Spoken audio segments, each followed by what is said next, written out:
Ladies and gentlemen, welcome back to Driven Wyld. Today we are talking about substitution scam. So recently I actually got an email from one of my subscribers. Yoda, thank you so much for emailing me about this, and may the gig be with you. He contacted me in regards to one of my older videos, or more recently older, is the substitution scam video. And it turns out he is actually sending me another substitution scam that has been going viral recently. And by viral, I mean infecting the gig economy, not viral, the social media term. So with that said, we are talking about everything that is being said in this email, how it actually is for Doordash, UberEats, and Grubhub drivers and customers, and everything in between. But before we do that, let's go over a quick disclaimer. The content of this video does not contain is never intended to be legal, business, financial, tax, or health advice of any kind. This video is for entertainment purposes only. It is advised that you conduct your own research and consult qualified professionals before applying anything you find online. I also want to be clear that everything that is going to be said in this video, in this email, is not to discredit anybody or anything else, and everything is market dependent. And what applies to me in my market may not apply to you. So with that said, let's get started. Hello, I am contacting you to reference your video a couple of weeks ago regarding substitution scams. I'm going to link to the video that he's referring to specifically in the description. Feel free to check that out. I wanted to share a situation you might find interesting. While doing a shop and deliver order in Best Buy, the customer's original items were rare trading cards. Those substitutions requested, after obviously not finding them, were insanely valuable. These approved substitutions included Apple TV setups, AirPods, and more. You know, I am so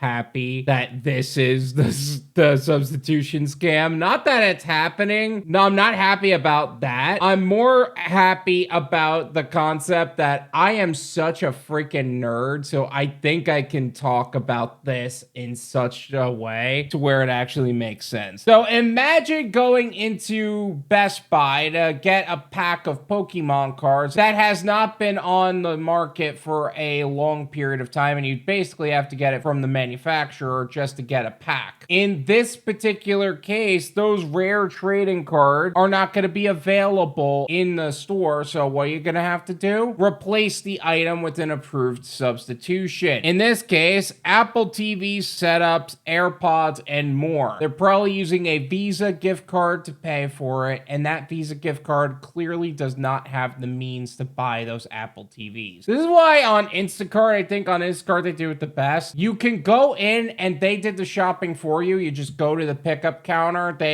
You can scan the items as they hand them to you, and you freaking leave. Not in this case, though. Now they're just scamming themselves. I contacted support mentioning that it was extremely suspicious. The first support person was not helpful at all. To summarize her suggestion, she wanted me to decide for myself whether to attempt to complete or cancel the order. No attempt to flag the order was made. You expect support people to actually do their jobs? That's a joke in itself. Second support person claims the red card won't work at such extreme price discrepancies. You know, that's actually true. Anybody who tries to pull these substitution scams, they also run the risk of it not working out the way it should, because the red card will not approve the transaction. And then if you try to get it approved for the proper amount, that would be considered red card fraud, and you could get deactivated for that. So think twice before allowing these customers to pull the shady shit they're doing. The third and last person was over the phone instead of chat. The only help I ended up getting was notation to protect me from a contract violation. I ended up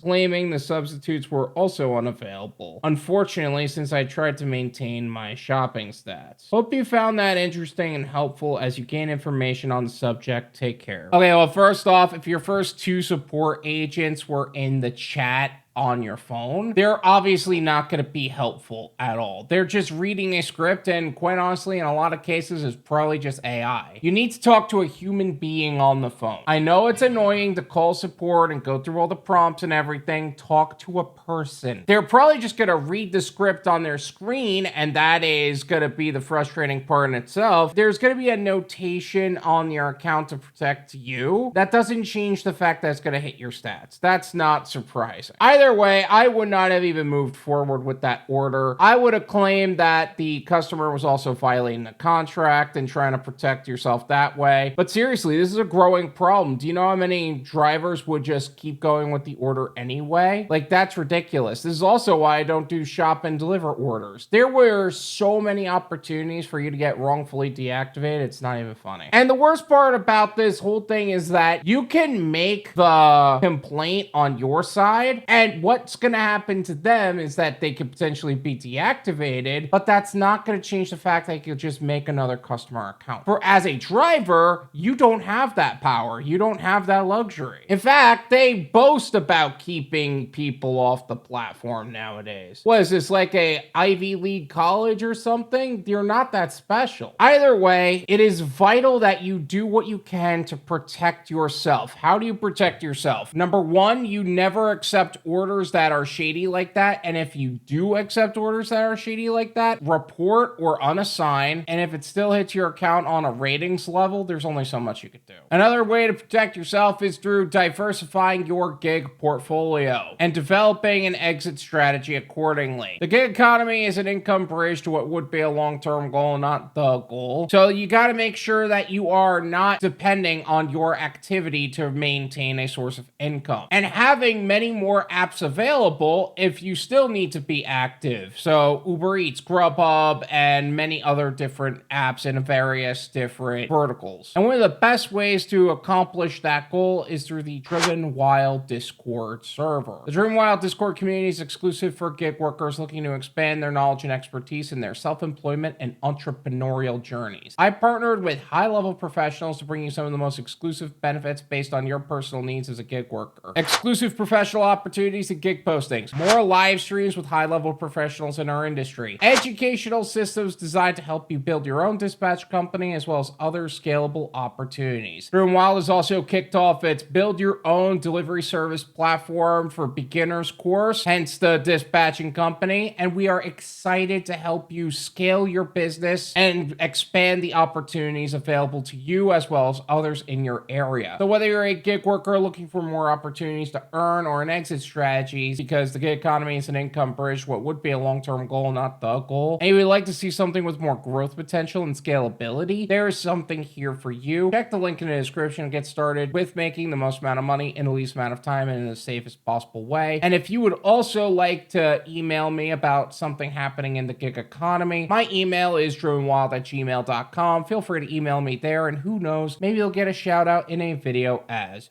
well. Thank you so much for watching. I really appreciate it. As always, make sure to hit the like button, subscribe if you're new, and I'll see you guys next time.